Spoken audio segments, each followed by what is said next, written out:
All right, welcome in everyone diving in today. You're with us for a deep dive into the real day-to-day life of certified nursing assistants, CNAs. And we're going way beyond just the typical ideas about what they do. We've got some really powerful firsthand stories here, and we really want you to grasp how central they are to healthcare. You go so much deeper than many people realize. You got it. This isn't just about the basics. We're hearing from CNAs working in all sorts of tough places. Nursing homes, bustling hospitals, even the ICU, the intensive care unit. And get this, we've even got someone who used to be a CNA themselves weighing in. Exactly right. So for everyone listening, here's the mission. We want to give you a much richer sense of how complex, how challenging, but also how rewarding it is to be a CNA. It's about extracting those golden nuggets of insight into what makes healthcare truly human, often at its most basic level. So let's unpack this a bit, shall we? Let's start with the basics. What does a typical day even look like for a CNA? Well, from the stories we've gathered, it often starts early. Really early. Think alarm clocks blaring around 5:30 a.m. And there's a sense of urgency because when they get to work, often as early as 6 a.m., they're immediately diving into their patient assignments. One CNA we heard from, Maria, mentioned having 12 patients to care for in a nursing home on a given day, each with their own, very specific and different needs. Imagine that. 12 individuals requiring personalized attention right from the get-go. Wow, 12 patients right off the bat. That sounds like a lot to handle first thing in the morning. And I imagine those initial tasks, they're really make or break, right? Oh, absolutely. Those first few tasks, things like taking vital signs, we're talking blood pressure, temperature, pulse, the whole 9 yards, they are absolutely critical.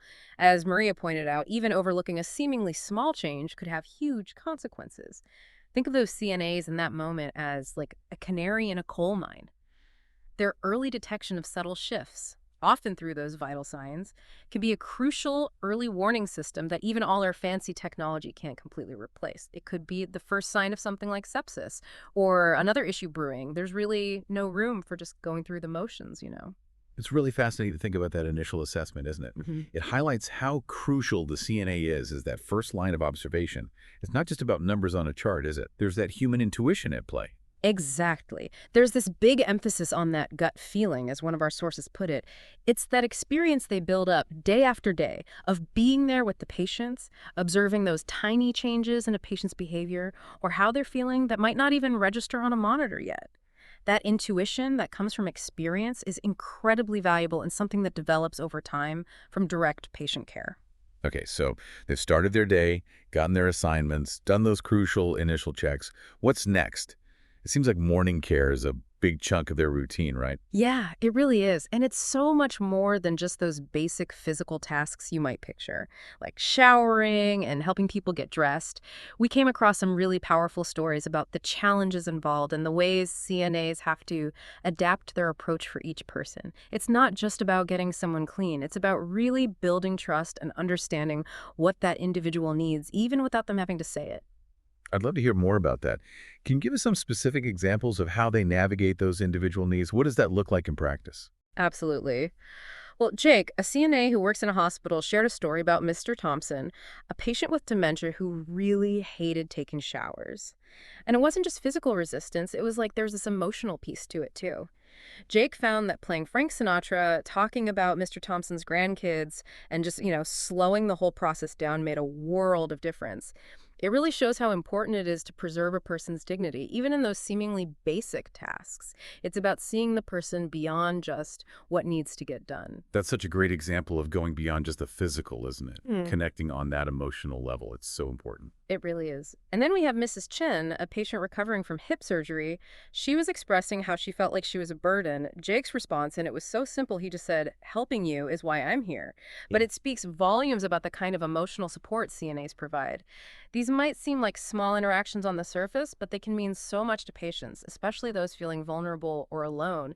It could be the only real human connection they have all day. It really does make you think differently about it. We often focus on doctors and nurses and all the complicated medical stuff, but these seemingly small human moments are so fundamental to how a patient feels and how they recover. So we've got the early start, we've got these very personal care tasks.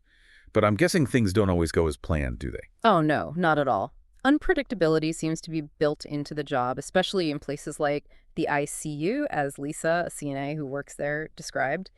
You could have an emergency like a code blue Where a patient needs immediate resuscitation, it throws everything off, the alarm goes off, and everything changes. You're grabbing the crash cart, jotting down vital information, trying to comfort family members who are understandably freaking out. It's all hands on deck in a very high-pressure situation. I can only imagine the ripple effect that has on the rest of their day, Yeah. right? Oh, absolutely. As Lisa pointed out, when something like that happens, you're going to fall behind on other tasks, like helping patients turn or assisting them with using the restroom.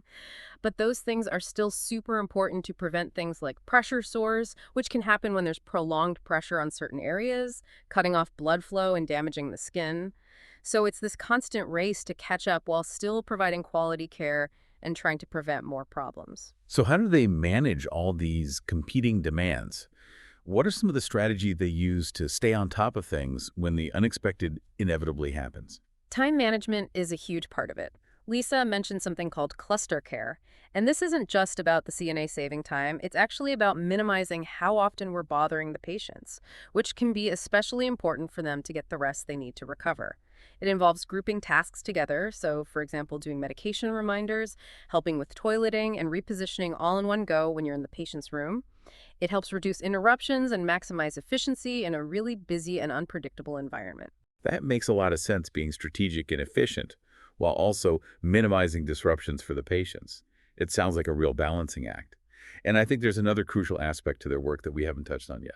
You're right, documentation. Accurate and timely documentation is so important. It's, like Lisa said, it's their legal shield. Because in healthcare, those records are essential not just for patient safety, but also for showing that everything was done correctly. It's not just about writing down what happened, it's also about protecting themselves and the facility by having that clear record of the care provided. Mm. If it wasn't documented properly, legally speaking, it might as well not have happened. Wow, yeah, you're right. If it wasn't documented, it didn't happen. And we've talked about the physical demands, the time pressures, but I can only imagine the emotional toll that this kind of work takes. Yeah, that emotional side of things is huge. David, who used to be a CNA, shared a really powerful and raw story about holding a patient's hand as they passed away, with no family there. The impact of those moments, it's heavy. David actually described having to go and cry in a supply closet afterwards. And yet, the next shift, he was back, providing care and offering comfort to other patients. Experiences like that over and over really show why burnout is such a big issue in this profession and why self-care is so essential. It sounds like it takes incredible emotional resilience, being able to process those experiences and still keep going. Absolutely. They call it compartmentalization, being able to handle those intense emotions, but then refocus and provide care to other patients who need them right away. It's an important skill for CNAs to develop, even though it can be really tough. And it brings us to the whole issue of burnout. Besides compartmentalizing, are there any typical support systems or resources in place to help CNAs process these emotionally demanding situations? That's a great question. I mean, some places might offer employee assistance programs or counseling, but realistically, the demands of the job and staffing shortages can make it hard to access those resources. Often it's the support from fellow CNAs and other staff that becomes so vital, even if it's informal.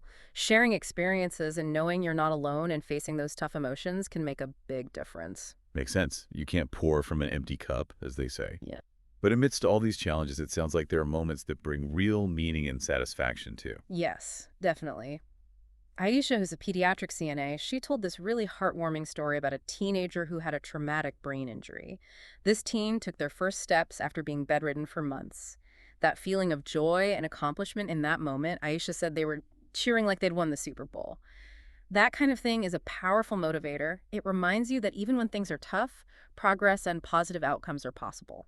Those small wins, those must be incredibly rewarding, not just for the patient, but for the caregiver too, right? They really are. And it's not just about physical progress either. Aisha also talked about how you can form really deep connections with patients, almost like family, especially those in long-term care or face some terminal illnesses. When a patient tells you, you feel like family, it really says something about the kind of care and compassion they're receiving. These moments, these connections, they're the fuel that keeps CNAs going, the human element that helps them through the harder parts of the job. You know, it's a powerful reminder that healthcare is truly about human connection at its core. We actually got a couple of questions from listeners that touch on some of the trickier parts of the job. One is about dealing with rude or difficult family members. What did our sources have to say about that? Maria, the CNA, with 5 years of experience, she had a really practical approach. She called it killing him with kindness. Realizing that families are often scared and stressed when their loved one is in care.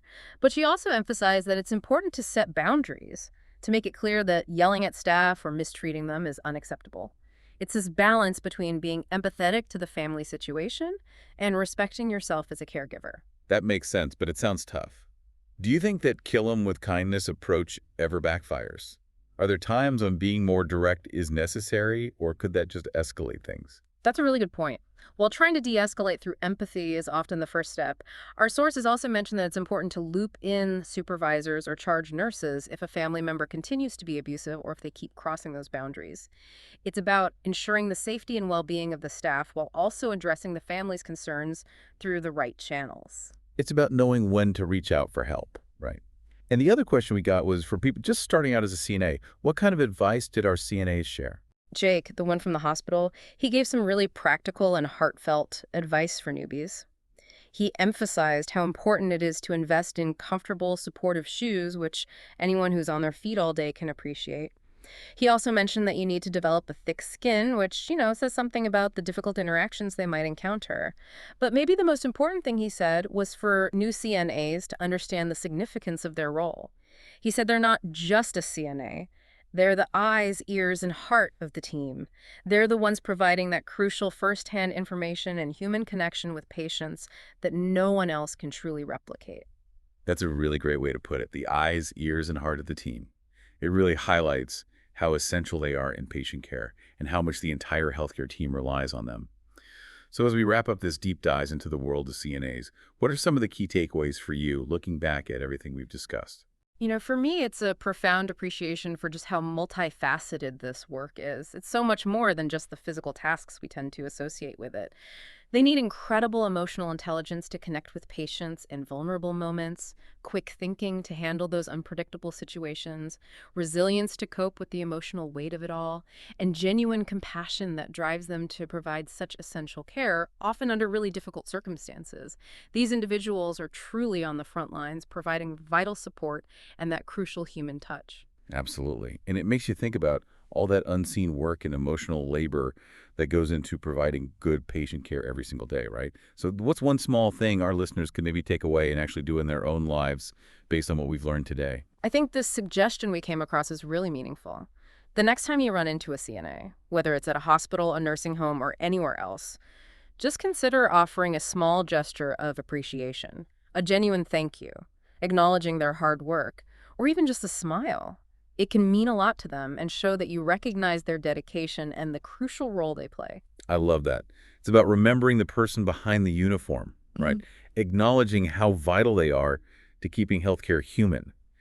And it reminds us that even within this often complex and sometimes impersonal system, there are these profound human connections happening every day thanks to the dedication of people like CNAs. It's something to think about, especially the next time you or someone you love interacts with the healthcare system. Couldn't agree more. Thanks for having me. Thanks for being here. And to everyone listening, keep diving.